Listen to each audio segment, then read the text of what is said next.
Hi friends, welcome back to our channel మన army life. అందరూ ఎలా ఉన్నారండి? నేనైతే చాలా బాగున్నాను.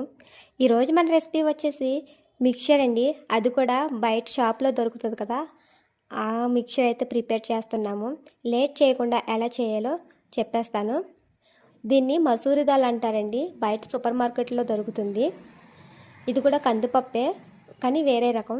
దీన్ని బాగా వాష్ చేసుకొని 2 times అందులో మనకి కేక్లో వాడతాం కదా బేకింగ్ పౌడర్, అది యాడ్ చేసుకొని మినిమం 3 to 4 hours అయితే నానబెట్టుకోవాలి. ఇది నానిన తర్వాత ఒక కప్పు శనగపిండిలో కొంచెం పసుపు, కొంచెం సాల్ట్, అలానే వేడి వేడి ఆయిల్ వేసుకొని బాగా మిక్స్ చేసుకోవాలండి.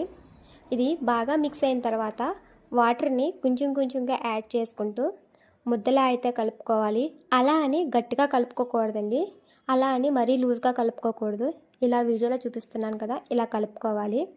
ఇప్పుడు మనం పోస్ట్ చేయడానికి పోస్ట్ ప్లేట్ ఉంటుంది కదండి, అది వేసుకొని మన మిషన్లో పోస్ట్ అయితే పొత్తుకోవాలండి. ఆయిల్ చాలా వేడిగా ఉండాలి. ఆయిల్ వేడిగా లేకపోతే పూస ఆయిల్ అయితే పీల్చేస్తుందని గుర్తుపెట్టుకోండి. నేనైతే పూస అయితే చేసేసానండి. ఎక్కువ టైం పట్టదు పూస ఫ్రై అవ్వడానికి, తొందరగా ఫ్రై అయిపోద్ది. పూస అయితే చేసి పక్కన పెట్టుకున్నాను. ఇప్పుడు నానబెట్టిన పప్పుని 1 గంట సేపు ఆరబెట్టానండి. జస్ట్ అలా పైన తడి లేకపోతే చాలండి, మరీ ఎక్కువ ఆరబెట్టొద్దు. ఆ పప్పుని కొంచెం కొంచెంగా వేసుకుని ఫ్రై చేసుకోవాలి, ఇలా స్ట్రైనర్లో పెట్టుకొని. అలానే పప్పు అంతా ఫ్రై చేసుకున్న తర్వాత కొంచెం జీడిపప్పు కూడా ఫ్రై చేసుకున్నాము. అలానే కొన్ని పలుకులు కూడా వేసుకొని ఫ్రై చేసుకోవాలి. పలుకులు కూడా ఫ్రై అయిన తర్వాత కరివేపాకు కూడా వేసుకొని క్రిస్పీగా ఫ్రై చేసుకోవాలండి.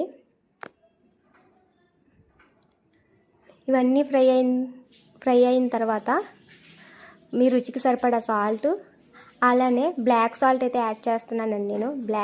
బ్లాక్ సాల్ట్ యాడ్ చేయడం వల్ల టేస్ట్ అయితే చాలా బాగుంటుంది. అలానే కొంచెం చాట్ మసాలా వేసుకోవాలి. అలానే మీకు రుచికి సరిపడా కారం కూడా యాడ్ చేసుకొని బాగా మిక్స్ చేసుకోవడమేనండి. అంతేనండి ఫ్రెండ్స్. ఇంకా మన ఛానల్ని ఎవరైనా సబ్స్క్రైబ్ చేసుకోకపోతే ప్లీజ్ అండి సబ్స్క్రైబ్ చేసుకోండి. అలానే వీడియో నచ్చితే లైక్ కూడా చేయండి.